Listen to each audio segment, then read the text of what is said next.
All right, so we have our Thursday Q&A, and we have a topic of prasad.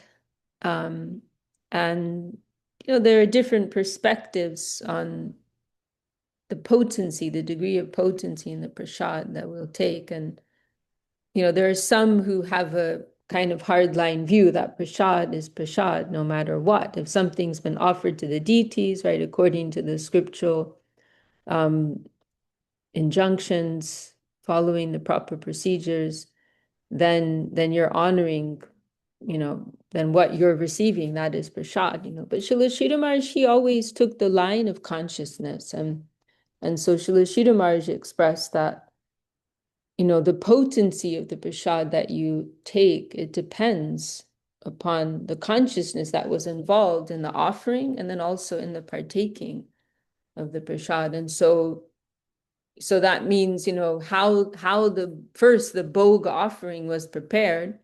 And we can also mention, by the way, that a lot of the times our sweet devotees, they talk about cooking prasad, but actually we prepare bhoga. And prasad is after it has been offered, just as a side note for those who are unaware of that. Bhoga means what is to be enjoyed, and that is what we offer to the Lord. And then prasad means grace, and that is what we receive after the bhoga has been offered, right? Um, and so Srila Sridhar Maharaj's perspective on things was that the potency of the prasad that we honor, it's dependent on the consciousness that was involved, right? So then that means the cook, right? What was the consciousness of the cook who prepared it? What was the consciousness of the devotee who made the offering?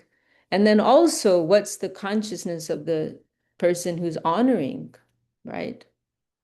So, so like if there's some gap at any one of these points, then some potency will be lessened, right? We could, in other words, we could receive some very high potency prasad, but if we are eating it as food, then we're not accessing the spiritual potency that's there, you know.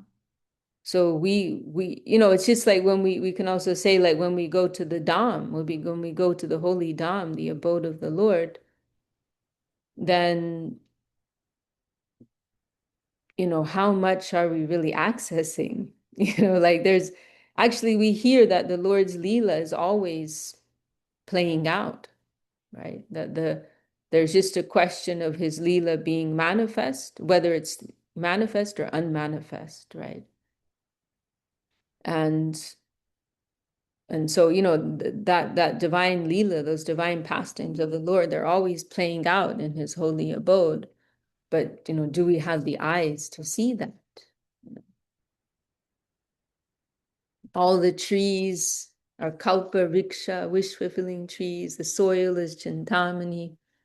It is a divine place. But when we go there, we're on the surface, right? And so it is the same with prasad. So it is yeah, something to be conscious of. I remember one of our sannyasis, he told me our Gurudev chastised him once. I won't say who it was, but because he was, our Gurudev would often take prasad with some of his sannyasis, and one of them told me our Gurudev chastised him once, and because he was, like gobbling it up, and then Gurudev, chastised him and pointed to Ashram Maharaj, and Ashram Maharaj is known for being, very aware and slow. And he was eating, Ashramaj eating slowly with consciousness, awareness. And our Gurudev pointed to him and said, every drop is pure Mahaprasad, because he was really honoring that prasad with consciousness. So, and and then also, like, something may have been offered by someone with lower consciousness, but then if the Vaishnava who receives the prasad, if they're on a higher level consciousness, and that will compensate, for what was lacking in the conscience of the person offering. And actually, the higher Vaishnavas, everything they take is Mahaprasad already. Srila Sridhar Maharshi also made an interesting point, saying that the beginner level, like Kanishta Adhikar Vaishnava, it is recommended for them to make a formal offering. When before they take their food, they cook something, then it is recommended for them to make a formal offering. And then they take prasad afterwards. It's like helping to put them in that consciousness, right?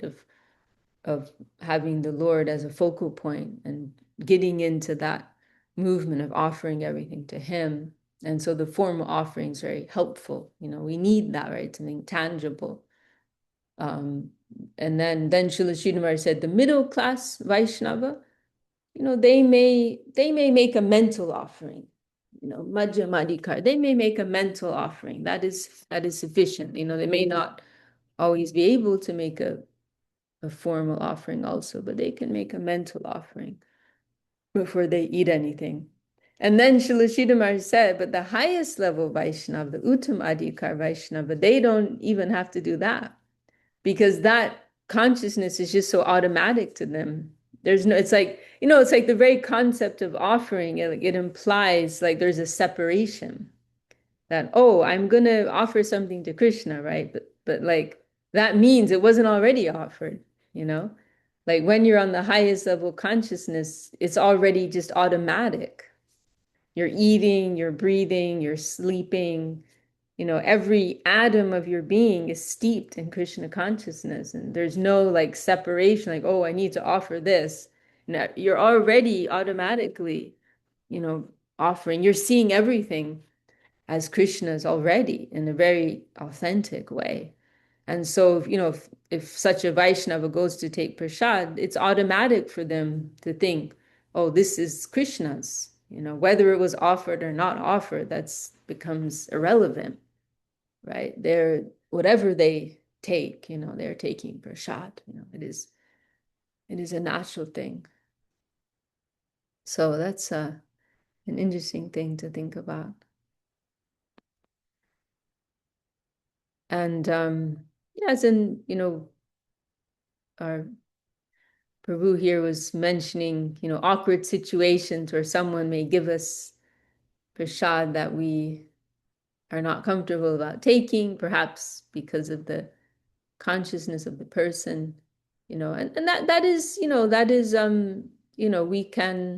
we can appreciate that, because actually sharing food is a very intimate thing, I mean, nowadays we don't really think about it much, but it is a very intimate thing, and it's not only in India, but we hear in other cultures around the world, there's a tradition like that. You will eat with people close to you. In English, we have that expression. Of course, it's a very old-fashioned expression, but I won't break bread at your table. Like there's this idea that you won't share food with someone unless they're very close to you. It is an intimate thing. And I'm also remembering Srila Rupa Goswami's Upadeshamrita verse. It's verse 4, I think, right? Dadati pratigranati guyam akyati prichati bunje bojayate chaiva shadvidam priti lakshanam. Right? In this verse, Srila Rupa Goswami discusses the 6 types of loving exchanges, right? To speak confidentially to someone, to hear of a confidential matter. This is one exchange. There's and then there's the food. What is it? Bunje bajayate chai. It's exchanging gifts, right? That is the first one mentioned. Exchanging gifts, to give gifts, to receive gifts, and then food. To offer food and to receive food. These are loving exchanges, intimate exchanges, and so it is something we will be, a little careful about that. And so it's understandable, someone feels uncomfortable about receiving prasad from someone of a questionable background because it's an energy exchange, right? And I would simply say, you could politely decline, or you could take it and, you could feed it to the animals, that's perfectly acceptable. So, but yeah, so many things coming up from this topic. I'm also remembering the incident when um, Srila Swami Maharaj Prabhupada, he invited some of his god brothers, right? When he was building his temple in Mayapur, right? The Chandradoy Mandir. And, I mean, it's an interesting thing, right? Because there's the Vaishnava perspective, and then there's like the Vedic Brahminical perspective. And, like from our side, we consider the Vaishnava aspect. That means like the aspect of purity of heart, right? And real connection with the Lord. But from the Vedic perspective, more like rigid Brahminical perspective, the consideration would be more on the side of like material cleanliness, right? And so we hear of this occasion, right? When Swami Maharaj Prabhupada, he had some of his godbrothers come for prasad at his new temple, and a number of them came. But then Prabhupada had Western devotees serving the prasad, and these sannyasis, they have this Brahminical, they have some attachment to Brahminical standards, and they're thinking, oh, this food is unclean, right? Because it's been touched by these lowly mlechas, of unknown dubious origin, who were born eating meat and wiping their butt with their right hand. um, so they actually threw it away. They didn't want to eat it. I'm not sure how public they were about doing that, but Prabhupada knew about it, so it can't have been too discreetly that they did that. And Prabhupada was very upset about it, and he came and told Srila Sridhar Maharaj, right? And Srila Sridhar Maharaj is seeing things from the standpoint of pure Vaishnavism, and he, so, even though these Western devotees, they're coming from, a materially unclean background. I mean, first of all, they've completely changed their habits now. But most importantly, they are Vaishnavas, they have given their hearts to Krishna. They're offering with some level of devotion. And so whether they're materially clean or unclean, that is irrelevant, right? And so Srila Sridhar said, I will go there. Who will come with me? And Krishnadas Babaji Maharaj was there at that time. This was in our temple in Navadvip. Srila Prabhupada had come to discuss this with Srila Sridhar Maharaj. And so Srila Sridhar Maharaj said he would go. Krishnadas Babaji went with him. And there is one historic photo where you will see Srila Sridhar Maharaj taking that prasad in Mayapur. So, his consideration was from the pure Vaishnava standpoint. Then, another story that comes to mind is this one incident with Srila Bhaktisiddhanta Saraswati Thakur, and this was in the early days of his movement. There were different pundits, different scholars who used to come and visit him and debate with him. And he was, Saraswati Thakur had, he had some level of renown, and his father was also very famous. So, he was well known, and Saraswati Thakur at that time was coming out as this brilliant young scholar. He had just established like a small ashram in Mayapur at that time, Braja Pattan it was called. And so we hear of this one scholar. He was a Mayavadi of the impersonalist school, and he he you know he was speaking with Srila Saraswati Thakur. This is one of your favorite stories, Ananda. Just um and then it came time for noon lunch, prasad. And there was one lady devotee. She came from a lower background. I forgot to do the deities also today. There was one lady there. She came from a lower caste background, and she came with Srila Saraswati Thakur's prasadam, his lunch noontime prasad, and she left it there on a table, and she left. And this gentleman who was there, he was shocked, because in the traditional Vedic culture, there's a taboo around accepting food from persons of a even just a different caste, and of course, especially someone of a higher caste taking from someone of a lower caste. And so that person, probably a Brahmin himself, he was shocked, and he said, "Oh, you're going to take this prasad that it was touched by this lower class woman?" And Saraswati Thakur, he said,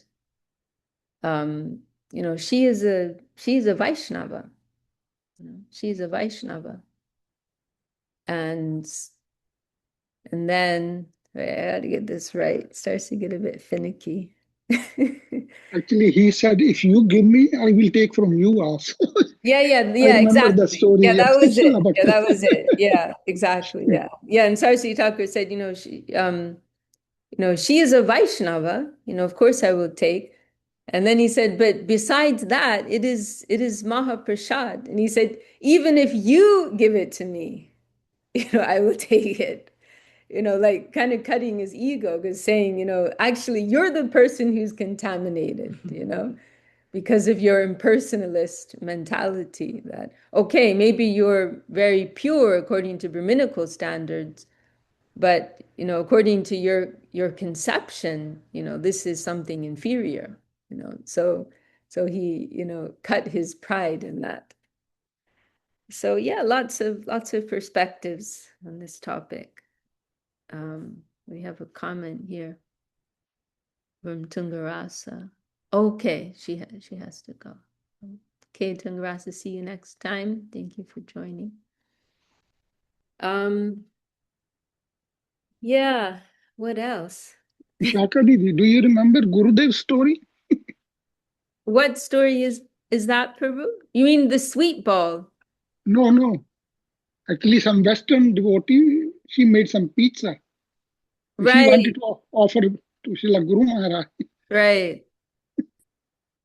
Yeah, well, I think in that case, Srila Maharaj's objection was more about the fact that it was pizza. I don't think it was because it was a Western woman. But I think most of you know this story, but for those who don't, there was this one devotee, Western devotee, British, I think, disciple of Jayatirtha Maharaj. And because Jayatirtha Maharaj in the early 80s, he came with a big group. It was like 50 or 100 of his disciples. He came to take shelter of Srila Sridhar Maharaj. And it was for some extended period, some months, and as far as I'm aware. And so there was this one lady disciple of Jayatirtha. She used to make pizza sometimes for Jayatirtha Maharaj. This is very pleasing to the Western palate. But she had this yearning to also make pizza for Srila Sridhar Maharaj. But Srila Sridhar Maharaj, he had this, he was of a strict Brahminical temperament, and actually ate hardly anything. In one place, Gurudev mentions like 200 grams of food every day, or like very little. He was basically, Srila Sridhar Maharaj lived like the Goswamis of Vrindavan, There was one, and he was like that from his childhood. We hear this one incident when he was young, I don't know, maybe 10 years old or something, and at one point, he felt that he had to punish his tongue. And so he told his mother that he would only eat neem sabji. Neem leaf, extremely bitter. It's so bitter, it's used as an insecticide, like, devotees will sometimes spray tulasi with it, or use it for gardening because it's so, it has, antibacterial, antifungal properties. Like, so it's incredibly bitter. But for some period of time, she would just take rice and like these boiled neem leaves. And his mother was crying, like it was so painful for her to see her son eating like that. But this was his nature, very detached, very, very simple. And so, the idea for him to eat pizza was, kind of just ridiculous. And she had requested multiple times to Srila Sridhar Maharaj, please, can I offer this to you? Srila Sridhar Maharaj had declined. And so then on one occasion, this Kulangana Devi was her name, I believe, or something like that. She came to our Gurudev crying, and at that time our Gurudev didn't know English. But he said, but I could understand, I understood, yeah, he could understand. And so he went first to like prepare the ground, and he went to Srila Sridhar Maharaj and telling him, oh, she's, very nice, Vaishnava for so long, and very auspicious devotee, please, she wants to offer you something, just take a little bit, please, and finally, after some persuasion, finally Srila Sridhar Maharaj agreed. And so she brought this pizza offering, and Srila Sridhar Maharaj just stuck his finger in it and like took something, little bit on his finger, and took that, and then she was very satisfied by that. So yeah, in that case, it was more a case of just the type of food, rather than, it's not that it was because of, her lack of Brahminical. Because, that was something Srila Sridhar Maharaj was very clear about, you know, that the Vaishnava principle is supreme, and I say that because there was another incident where one of the God brothers of Srila Sridhar Maharaj, well, wait, let me switch that sentence around. One of Srila Sridhar Maharaj's disciples, for whatever reason, he went to serve in the mott of one of Srila Sridhar Maharaj's god brothers. Oh, I no, I don't want to say the name. Nandarmar just told me this is one. Are you serious? He told this story. Wow. Okay, we might have to edit this afterwards. No, you're gonna have to. Maybe you can't even hear me now. Yeah, I didn't say it that we'll way. have to check later.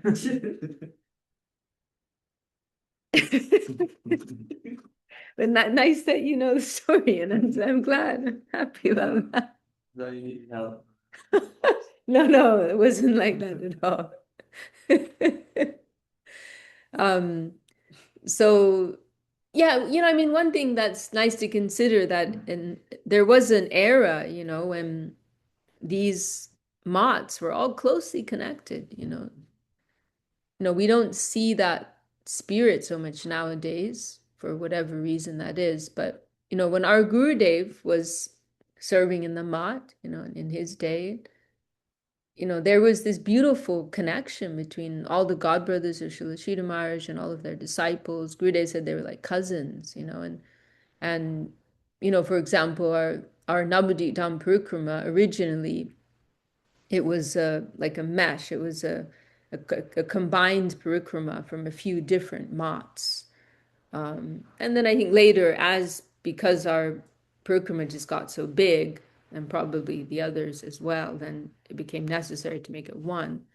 But there used to be more exchange and interaction between the mats, different missions. But anyhow, so one time a disciple, Srila Maharaj, was serving for a period in the mott of a godbrother of Srila Maharaj. We won't mention his name.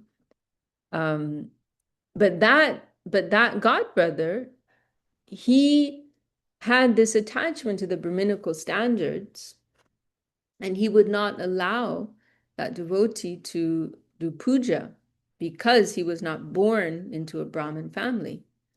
And it's interesting because, we hear about the revolutionary movement of Srila Saraswati Thakur, right? And, one of the revolutionary things that he did was giving Brahminical initiation to non-Brahmins, to those not born in a Brahmin family, on the principle that Vaishnavism is higher than anything else. And so if someone has been, purified by chanting the holy name, and they are practicing the Vaishnava principles, then they are not only a Brahmin, but they're more than a Brahmin. And so Srila Saraswati Thakur gave Brahmin initiation to persons not born as Brahmins. So we hear that, and it's easy to hear. But when you hear about some of his own disciples and how they later carried out their missions, you get some clearer perspective on how revolutionary it was. Because even these, and they're actually exalted Vaishnavas, because that Vaishnava in particular, who we're not mentioning, he was a Vaishnava, and he was also dear to Srila Sridhar Maharaj, but he couldn't quite let go of some of these attachments, to Vedic standards, and it wasn't only him. There were quite a few. If anything, it was more like Srila Sridhar Maharaj was one of the only few who wholly followed the mission of his guru. And that's not to criticize the others, but just to demonstrate how revolutionary it was and how it was difficult, for many of them, because it was just so different from everything that they knew and what they'd grown up with, So, right, so this one disciple, Srila Sridhar Maharaj, he wasn't allowed to do puja in the mat of this godbrother. And Srila Sridhar Maharaj was upset about that. And our Gurudev also is something our Gurudev mentioned as well. I don't even remember how we got onto that, but somehow we did. Don't remember what the link was now. Well, the link was because first you were mentioning how first what you talk was, that that's not anything. Oh, right. Right. And then we went on to speak with the Sridhar Maharaj's Right. pastime of him taking the pizza and Right. showing the link between non-attachment to so much. Okay. Oh, yeah. And how Srila Sridhar Maharaj was so, Srila Sridhar Maharaj was very firm on that side. Yeah, thank you very much. Srila Sridhar Maharaj was always very clear on that, that the Vaishnava aspect, triumphs over everything else. Yeah.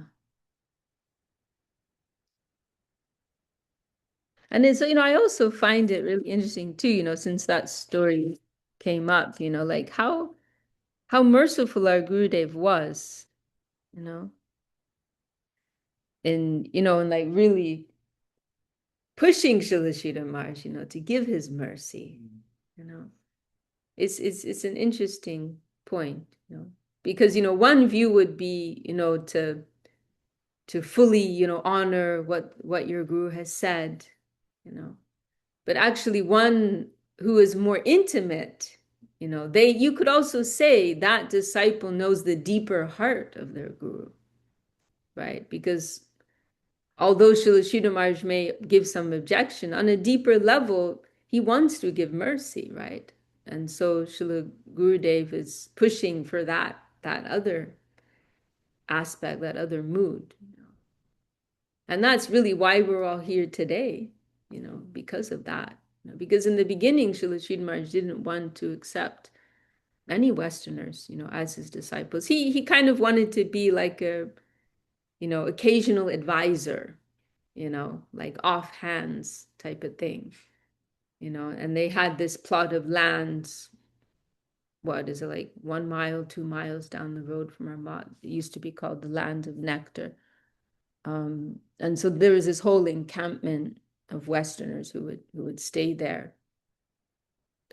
And then they would come to the Mat and come to seek Srila Sridhar Maharaj's advice, but then they'd go back, and that was kind of how Srila Sridhar Maharaj wanted to keep it initially. And there was this whole organization established. It was called the Mahamandala, and then certain sannyasis, Western sannyasis, were empowered by Srila Sridhar Maharaj to initiate and to lead this Mahamandala. Like they'd have their own movement independent of Srila Sridhar Maharaj.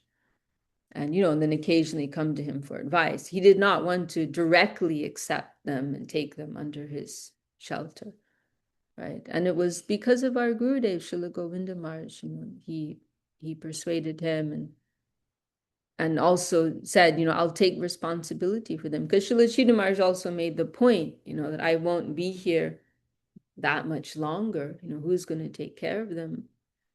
And our Gurudev made that promise, that I will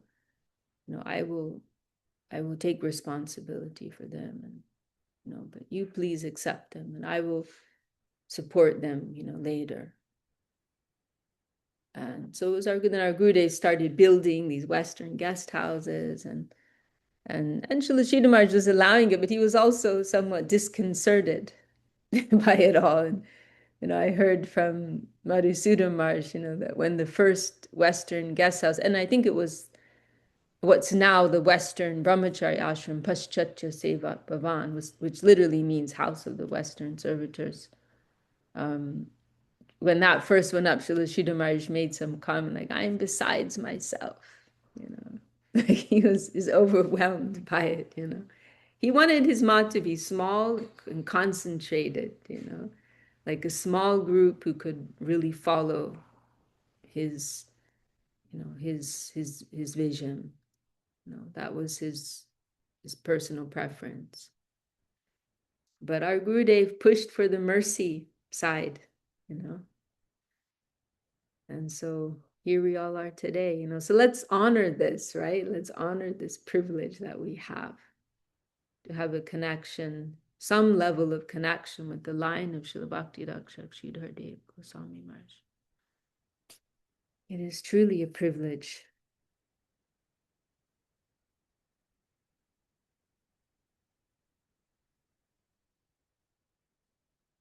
So, substance over form, and so many other things. Thank you very much, Vishaka Didi. Gurudev used to say, I'm form breaker. Form breaker, right. Yeah. Yeah, that was another thing Srila Sridhar Maharaj said. I am a form breaker, not a form maker. Yeah. Yeah, well, thank you for bringing up that topic. Thank you, appreciate it. Yeah, you have more deeper visions. Yeah, I lived there 4 or 5 months. I was there 1 year actually, one time almost. But I was lucky I had Gurudev association, but I didn't have any knowledge, scriptural knowledge. So it's hard for me to. I was around a lot of sannyasi, a lot of things I saw, but sometimes hard to harmonize. So, another story comes to mind as well, and we hear of this one occasion when one devotee brought our Gurudev some prasadam from Nrsimhadev, right? And our Gurudev, he said, we are taking this because we are afraid of Nrsimhadev. And he said, but Guru Maharaj would not take. He said, Guru Maharaj would not take. And then he said, Nrsimhadev is afraid of Guru Maharaj.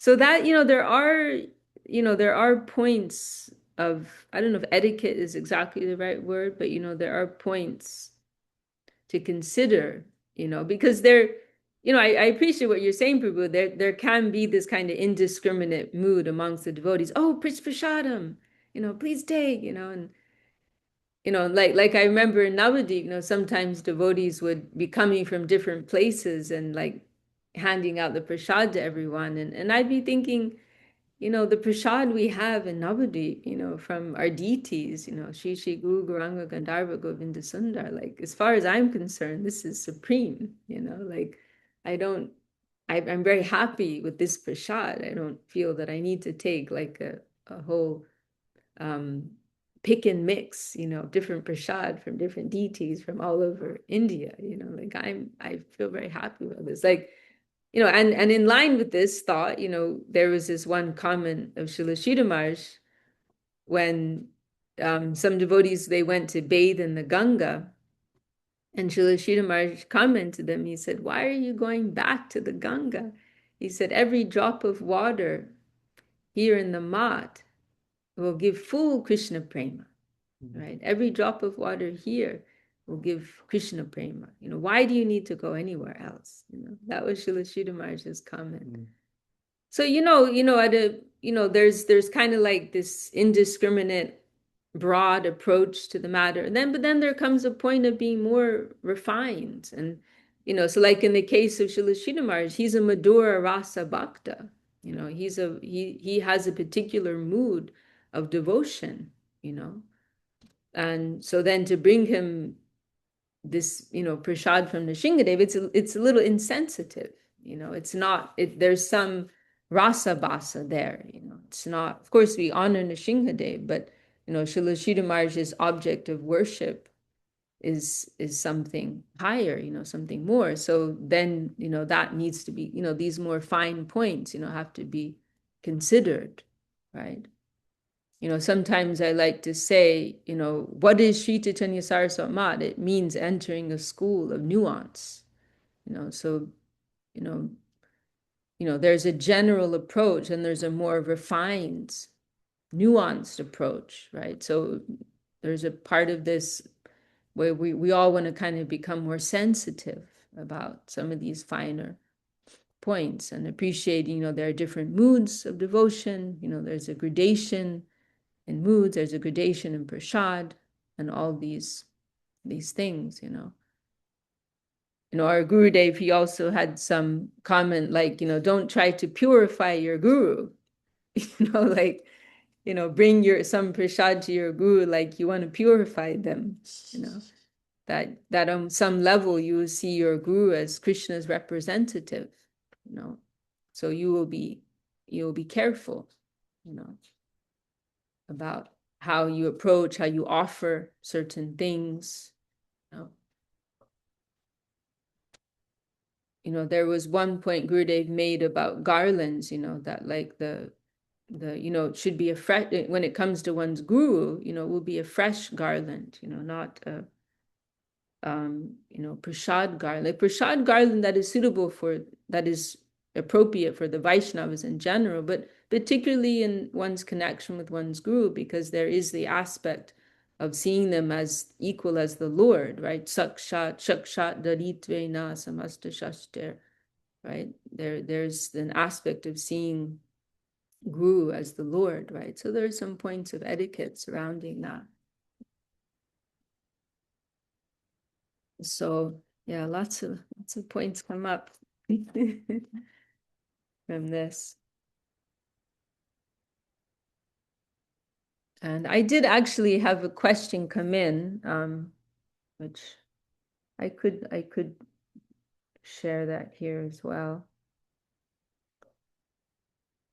And it's something of a high question, but it feels to somehow flow on with our discussion now. Someone's asking, I'll just read it out.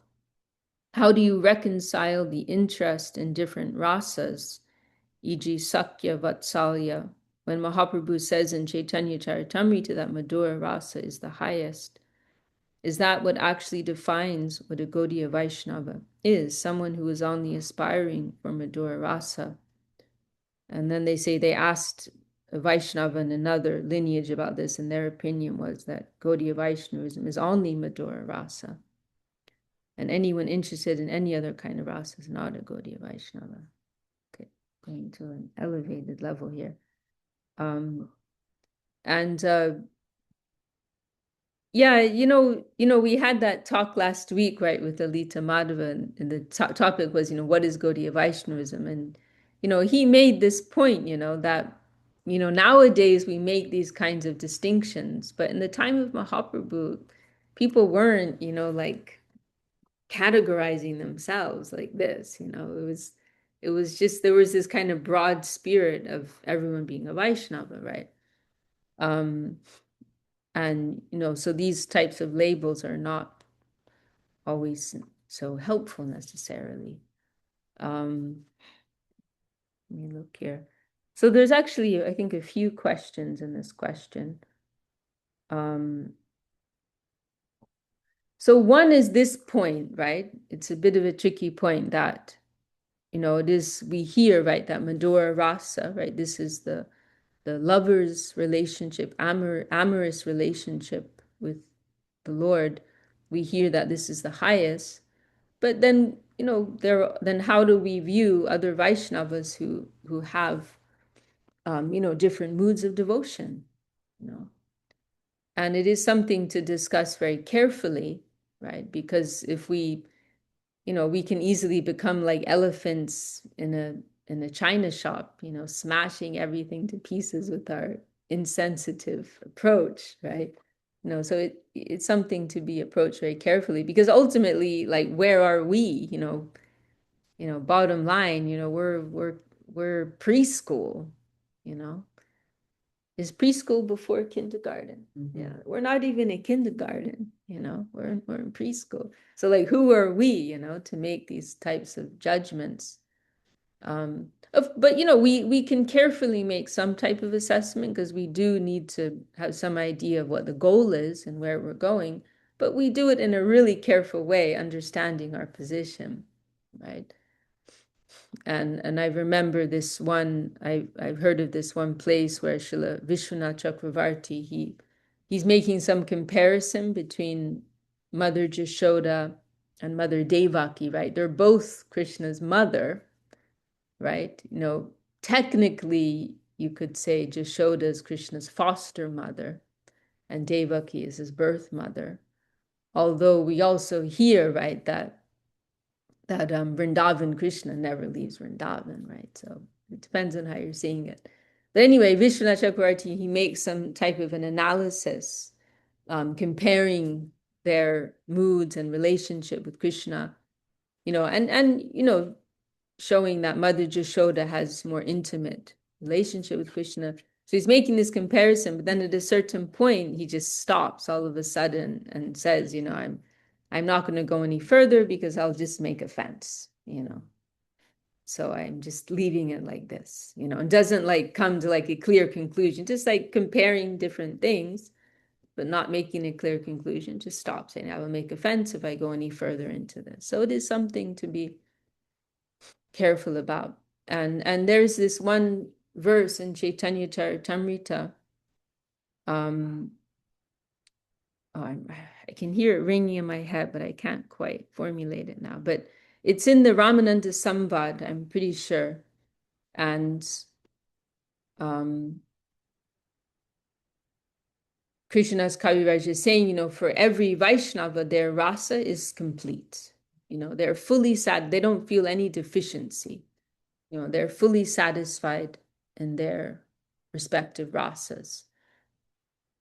But then, according to what's called tatastha vichar, right, which means impartial analysis, then we can make some type of distinction, right, and some gradation. But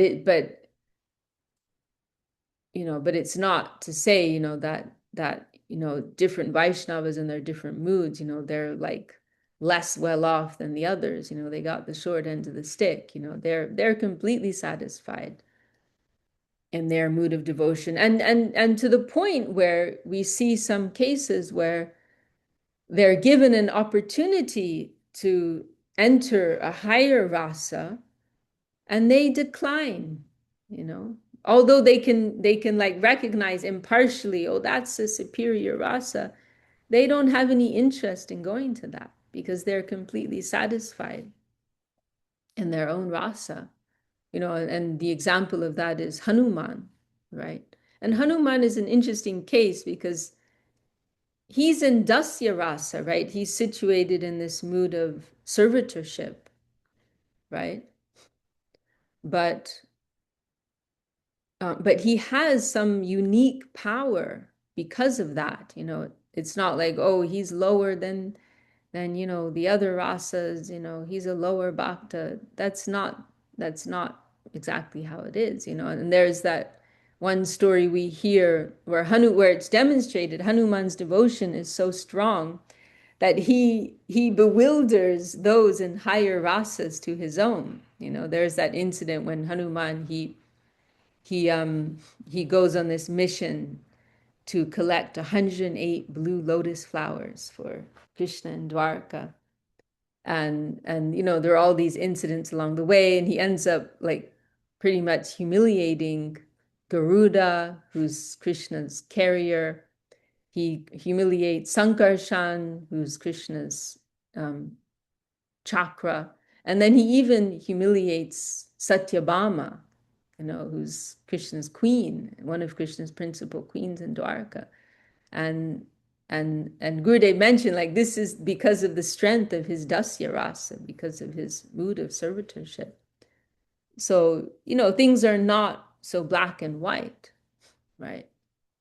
So this harmonization is given by this statement in Chaitanya Charitamrita. Yes, but by impartial analysis, you can say it is like this, but every devotee is full and satisfied in their rasa. Yes, Madhura rasa is the highest, but every devotee is complete, right? There's Purna, Purna Tada, and Purna Tam. Perfect, more perfect, most perfect. There's just different degrees of perfection, but it's all perfect, right? Oh yeah, and so then in the case of Hanuman, right? Hanuman, right, in Brihad Bhagavatamrita, right, Sanatana Goswami is tracing the development of different moods of devotion and relationships with the Lord. And at the point where when he comes to Hanuman, Hanuman is described, Hanuman is given the opportunity to go and associate with the Pandavas, right, who have a more intimate relationship. Because Hanuman is saying, oh, the Pandavas are higher than me, they have a more intimate, playful connection with the Lord. So Hanuman is acknowledging, they're in Sakya Rasa, they have a mood of friendship with the Lord. That's higher than what I have. But then when Hanuman is given the chance, like, to go and enter that plane himself and have the opportunity to develop this more intimate relationship, he declines. He's very satisfied where he is. So that is one thing to consider, and that answers one of the questions here. And then as to what defines a Gaudiya Vaishnava and whether that is synonymous with Madhura Rasa, I would say that, Gaudiya Vaishnava is a broad term. To me, it means someone who has devotion for Mahaprabhu. And not everyone who is a devotee of Mahaprabhu is in the mood of Madhura Rasa. We can look at, Shachi Devi, she's Mahaprabhu's mother. Her mood is Vatsalya Rasa, parental relationship. So does that mean she's not a Gaudiya Vaishnava? I feel like it will start to get a bit silly. Like, I would say anyone who has devotion for Mahaprabhu of whatever type, that is a Gaudiya Vaishnava. But then we can also say that in this specific lineage, that our gurus are leading and are situated within themselves, this is a line of Madhura Rasa, we can say that, the Rupa Nuga line, the Rupa Nuga Dara, Rupa Nuga Sampradaya, that is a line of Madhura Rasa, because that's a very specific camp of service, right? And that is something, Narottam mentions in his song, this specific aspiration for the service of Sri Rupa, right? That is a very particular group of servitors who are, serving Krishna in a very particular way, under Lalita, and under Rupa Manjari, under Radharani, right, ultimately. So that's a very specific line and camp of service. And that is, by definition, a line of Madhura Rasa, right? That's, like a particular zone of reality within the service world that our gurus have pinpointed as the object of our aspiration. So that lineage is Madhura Rasa, but the service world is very broad, very diverse. There are many different moods of service in Gaur Leela and Krishna Leela. So those are my thoughts on that. Yeah.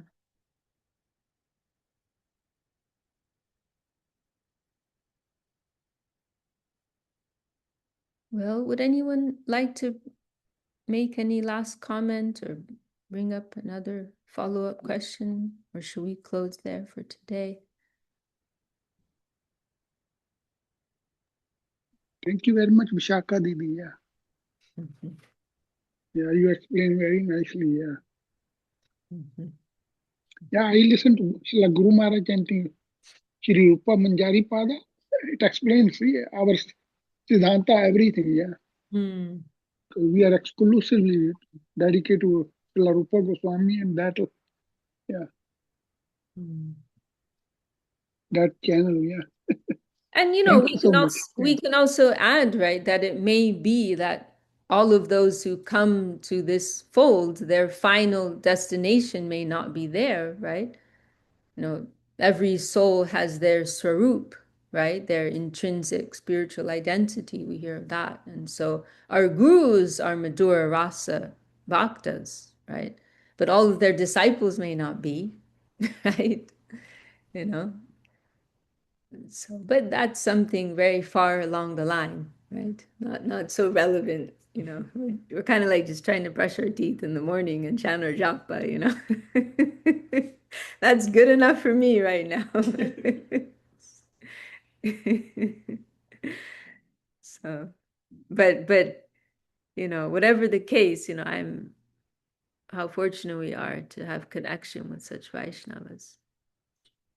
Yeah, and we hear this one, Krishnadas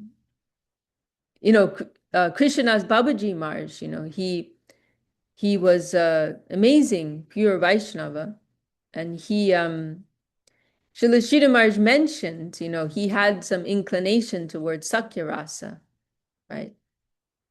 And Swami Maharaj Prabhupada also, Gurudev mentioned some mix there of Madhura Rasa and Sakya Rasa, because in Prabhupada wrote these prayers, right? These poems when he was crossing the ocean, the Atlantic, right? On the Jaladuta ship. And he wrote these prayers to Krishna. And Gurudev pointed out, he refers to Krishna as brother, by, like some mood of friendship there. So it may be like that, some mixture also, mix of moods. And then about Krishnadas Babaji, Srila Sridhar Maharaj mentioned that, he had some leaning towards Sakya Rasa, of friendship. And Srila Sridhar Maharaj, he, from his standpoint, as a Madhura Rasa Bhakti, he made some comment that like it was like a kind of obstacle on the path, like that's Srila Sridhar Maharaj's view, like Sakya Rasa is like an obstacle on the path, he can say that like where he's standing, right? Like also Bhakti Vinod, he mentions, if we have too much attachment to rules and regulations, you'll be hurled down to Vaikuntha, like Vaikuntha is such a bad place, like, that's from where he's standing, That is his mood of devotion. So anyhow, what else can I say? Except we are in preschool right now. They have PhDs. We're learning our ABCs. Right. We're learning the ABCs. Yeah. Okay, well, I better stop before I get myself into trouble here. Thank Thank you you so all. much, Vishaka. Thank Dhanwad. you. Thank you all for your good company. And look forward to seeing you all again very soon. Jai Shri Guru Deva ki jai, Jai Vaishnava Vrinda ki jai, Jai Gaur Premanande. Haribo. Done was everything.